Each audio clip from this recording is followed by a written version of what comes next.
Hello guys and welcome to another Couch Talks at Zero Fox Coffee and Games. As you can tell, it's just me, Nerdfather CJ today, and I wanted to share with you a build in the Pathfinder tabletop role-playing game that I call Redmage because it mimics Redmage, Final Fantasies Redmage, in the fact that it's good with a blade, it's good with magic, it can throw out some heals. It's a pretty cool little build. So to preface this, you know, the builds that I share, because I would like to share some more of the builds that I come up with, they're definitely not designed most of the time to break the game. They're more designed as a fun, interesting concept that may or may not be powerful. I do strive to make them viable, but, you know, fun comes before viable in most instances. Although they do often hold hands. Also, in the spirit of fun and flavor, I do often bend the rules. I always get my storytellers or DMs, however you like to refer to that person, approval or the table's approval. I don't hide anything in my builds when at the table, and I count on my fellow players to not meta with mixed success, just like any other table. But and then if you're unsure whether a build will work for you that I share, be sure to talk to the table or the DM. They are, you're all there to have a good time, so please have a good time. And I do assume a passing familiarity with the system, like 3.5 Pathfinder, so I'm not going to describe every single little nook and cranny of the build. I'm not going to talk about what strength does as an example, or why I want to have a high deck sometimes, or whatnot, because I just want to share what's pertinent to the build and what makes the build work, kind of. Excuse me. Whew. All right. Well, that's my cue to move on to the actual build. So the concept behind the build is to, again, mimic Final Fantasies Redmage, which means I need to get a broad range of spellcasting. I need healing, like magical healing, and I need a decent weapon proficiency or sword play of some kind.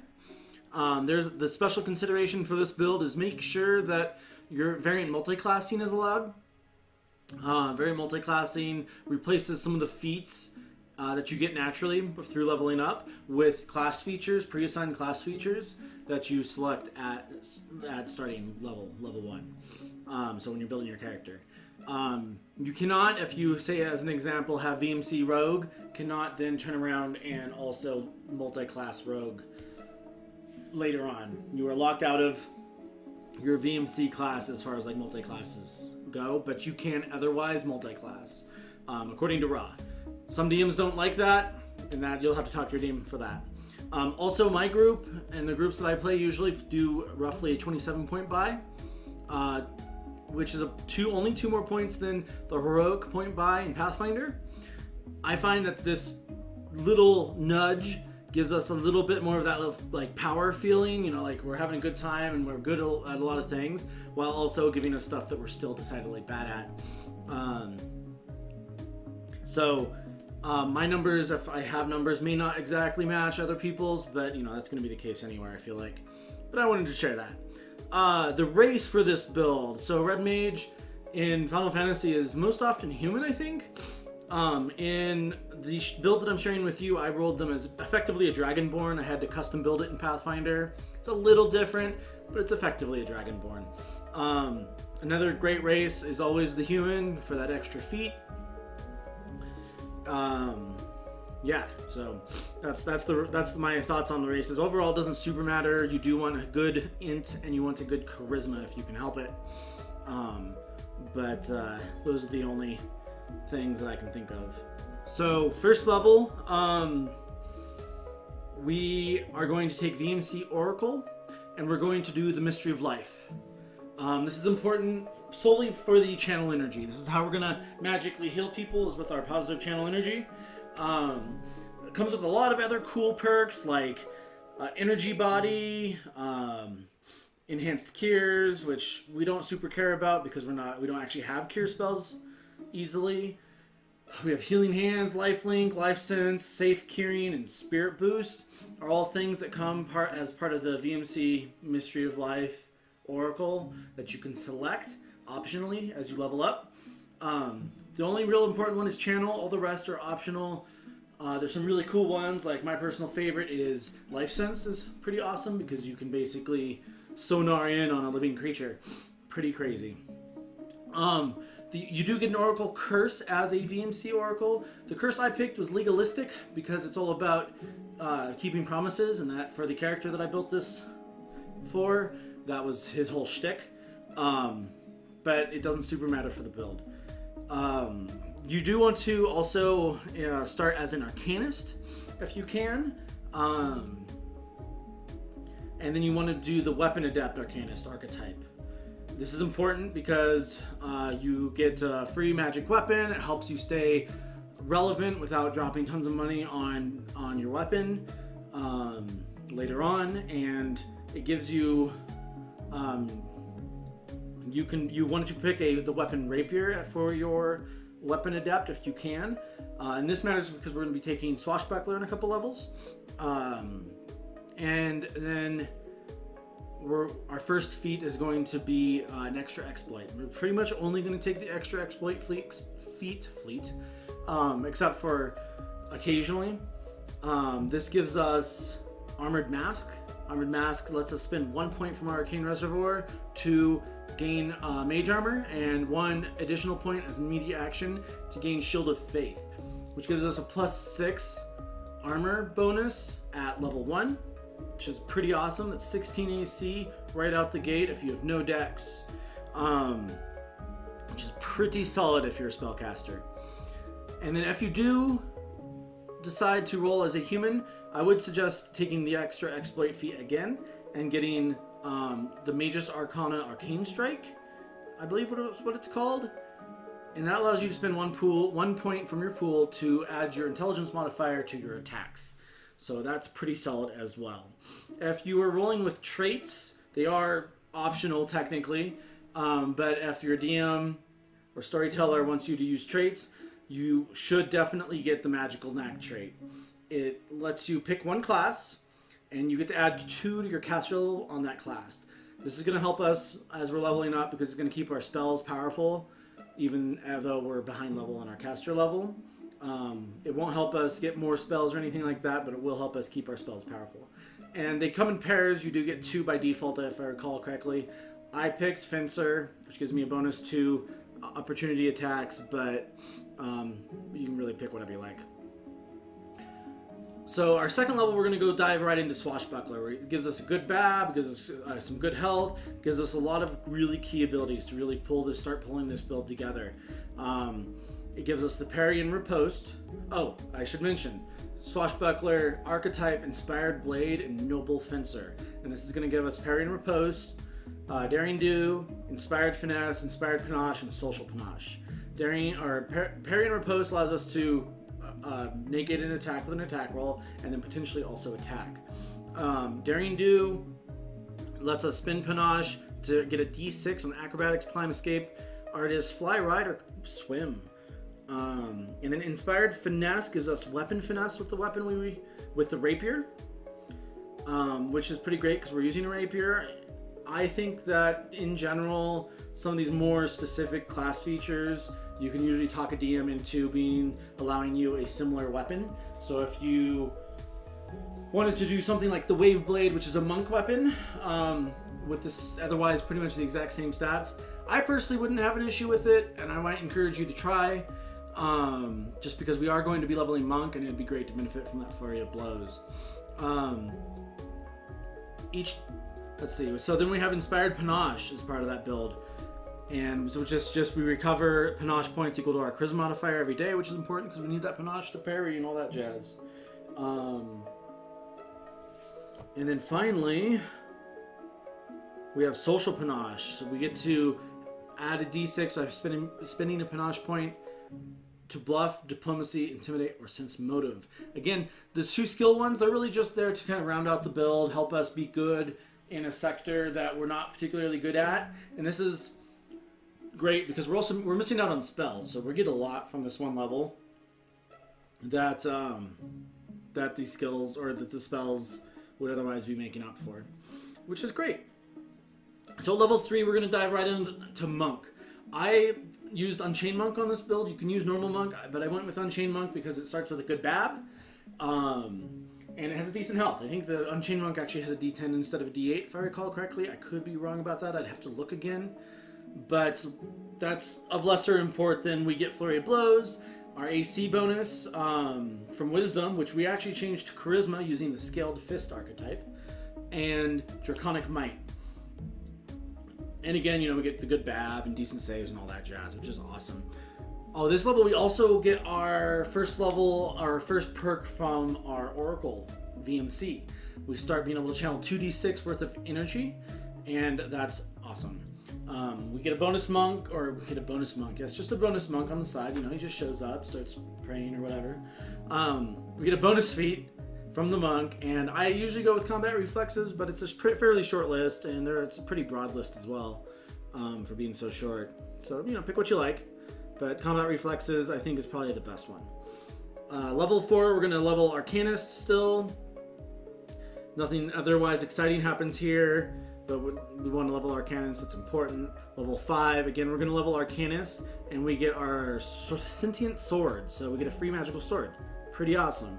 Our VMC Oracle does give us more channel energy damage, upping that by a d6 to 3d6, and our feat, this level is going to be another extra Arcanist exploit, Dimensional Slide. Dimensional Slide is awesome because you can teleport 10 feet per Arcanist level.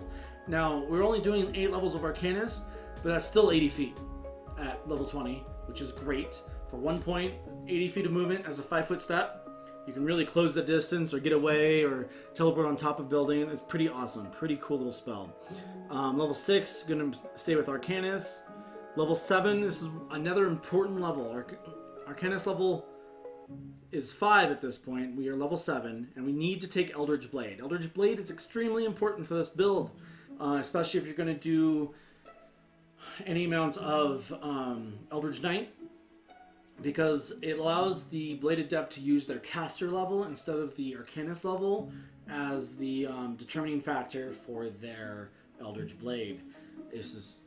I can't stress how important that particular exploit is.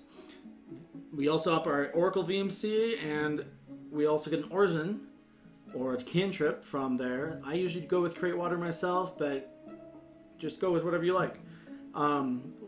Our level 8, we're going to keep leveling Arcanist, and then level 9 is where the big decisions have to be made. So at level 9, you're fairly well, in my opinion, locked into a fairly limited path with this build, because if you want to get that red mage build off the ground, you pretty much have to do this path. There are some other way less effective ways to do it that I found. I think this is the best one. But level 9, we're going to decide if we're going to level Eldritch Knight to kind of lean into our meleeing, or if we're going to just continue to be a caster. I went with Eldritch Knight because I kind of like the idea of more swordplay, and I like some of the features the Eldritch Knight gives us and makes available to us. But Arcanist is a perfectly solid build. There's some other great exploits that I don't have here to explore. Or alternatively, you can just have some fun with the build and throw in something interesting like the Enlightened Paladin, which meshes really well with this build because you use your intelligence modifier to add to your AC. At second level, you get your charisma to saves, and the Enlightened Paladin doesn't need armor, or can't wear armor actually, otherwise they lose their intelligence modifier to AC. So it's kind of a fun little quirk option that I thought I'd throw out there for everybody. So now we're leveling Eldritch Knight. We get all the stuff Eldritch Knight gives us, the D10, the good Bab, diverse training. And we also actually up our Oracle VMC this level to 5d6, so that's pretty cool. The feats we get this level are going to be Opening Volley as the feat. What it does is it gives us a +4 circumstance bonus to attacks on our next attack after we make a ranged attack. And I believe it lasts until the end of the next turn. Yeah. And then our bonus feat from Eldritch Knight is going to be Arcing Weapon. This requires the diverse training feature, and it basically mimics the Magus' spell weapon ability, where you can channel the spell through the sword or whatnot. I'm not going to get into the details of how it works. It's extremely good to take. I would definitely say it's a must if you're going to go down this path. And then the rest I can condense fairly short here. The rest we're going to level Eldritch Knight, all 10 levels of the Prestige class. And nothing particularly crazy happens. I took Critical Focus as my next feat and Channel Ray as my next 2 feat options. Critical Focus is nice because it helps us confirm those sweet criticals, especially once we max out Eldritch Knight. It's going to let us do some pretty crazy stuff. Channel Ray is really sweet because it allows you some pinpoint accuracy with your channel ability, and also it gives you a great means to reach across the battlefield and punch the Lich in the face, because its range is pretty ridiculous. It goes 30 feet per every dice you have, if I recall correctly, which means it's tons of feet right now, super far. Not even to do that math.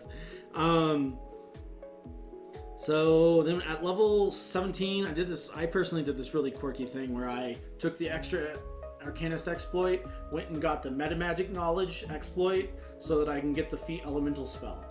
I only did this because there's a whole bunch of exploits that use Metamagic Knowledge as a prereq, and I wanted Elemental spell. So kind of filled both those slots for me. But you could pick whatever you like there. And then finally, at level 18, Eldritch Knight is done. We get to the spell critical class feature, which allows us, whenever we crit, to cast a spell for free. Super amazing, and that's really going to be where most of our damage happens as far as this class goes. It is a really late ability, so before this, we're relying on our spells and just kind of the sheer toughness of the build, because we have a crazy amount of AC and pretty crazy amount of life considering we're a caster. But this is where the damage really gets nuts, because we can attack with the spell through our blade, hit, and if we critical, you can cast another spell for free. Pretty crazy stuff. Well, as a swift action, not quite for free, but for all intents and purposes for free. The next 2 levels, 19 and 20, are just Arcanist levels.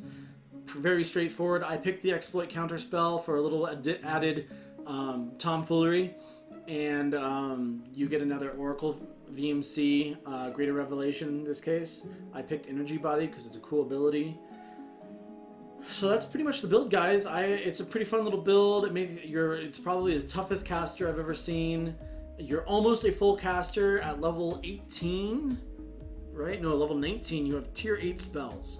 Level 18 you have tier 7 spells. Okay, so yeah, level 18 you have tier 8 spells, so you don't quite get to that tier 9 of spell casting like you do on a full spellcaster, but we also beat the mages for spellcasting anyway, and spellcasting level by quite a bit.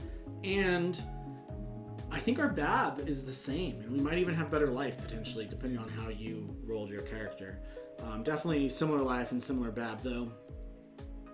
And you get to cast bigger, better spells, more flexibility. I really like it. So I went ahead and just threw some basic gear on a level 20 version of this character. I was able to pump my AC up to 29. I think you could technically, if you decided to not use Shield of Faith, you could push it up to like 32 by default without spells.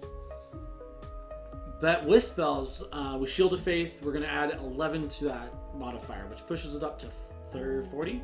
Yeah, which is insane for a spellcaster. I don't know, I just thought it was interesting and cool, and so I did that math.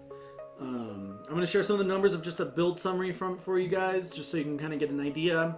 We get 4 basic attacks at 16, 11, 6, and 1, which is pretty good, all considered that the fighter has 5 attacks and we have 4.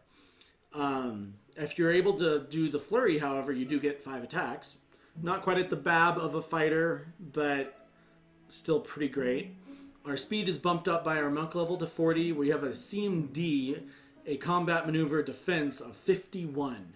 You're a spellcaster with a combat maneuver defense of 51 flat without any other spells or anything. That is insane. And yeah, so that's pretty much the build. You guys, I hope you liked it. I hope the build intrigued you. I hope to do more things like this for y'all. And I love building characters in Pathfinder. I love tabletop RPGs. So you all know that. So make sure you hit that like and subscribe button if you enjoyed this content. And I will have a document of this build on the Patreon. So get over there and get subscribed and get access to all those documents that I'll be uploading for each one of these builds and whatnot. Have a magical day, guys.